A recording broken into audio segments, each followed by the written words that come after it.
તો ધ્યાનપૂર્વક સાંભળજો। દેશભક્ત હું દેશભક્ત છું, દેશભક્તિની વાટ લેવી છે। દેશભક્ત હું દેશભક્ત છું, દેશભક્તિની વાટ લેવી છે ને મળે જો સથવારો તમારો તો એક બે વાત કેવી છે।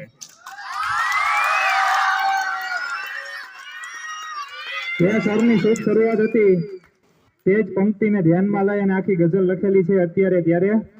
આઝાદી પહેલાની ચળવળો અને કરેલી લાખ કોશિશો, આઝાદી પહેલાની ચળવળો અને કરેલી લાખ કોશિશો, નીડર રહી સ્વતંત્રતા મેળવી એ લોકોની કરામત કેવી છે, કરામત કેવી છે। આકાશે ચાંદ તારા, આકાશે ચાંદ તારા અને નીચે ધરતી આપણા બધાની છે। આકાશે ચાંદ તારા અને નીચે ધરતી આપણા બધાની છે।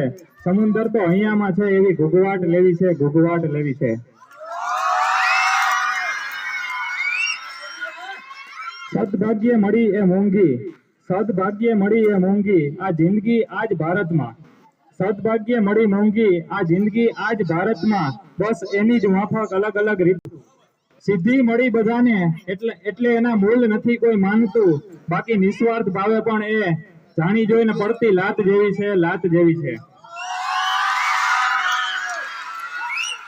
હવે અંતિમ પંક્તિ આપ બધાના માટે, આપ બધા આમાંથી શીખો, જાણો અને જીવનમાં ઉતારો એ માટે।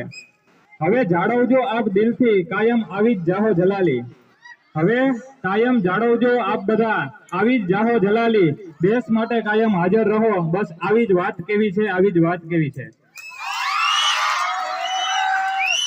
અને છેલ્લી કડી, દેશભક્તિ દિલમાં રાખી મનમાં એક પ્રતિજ્ઞા સેવી છે, દેશભક્તિને કાયમ દિલમાં રાખી મનમાં એક પ્રતિજ્ઞા સેવી છે, ગામીસરના મતે સ્વતંત્રતા તો કોહિનૂર જેવી છે, કોહિનૂર જેવી છે।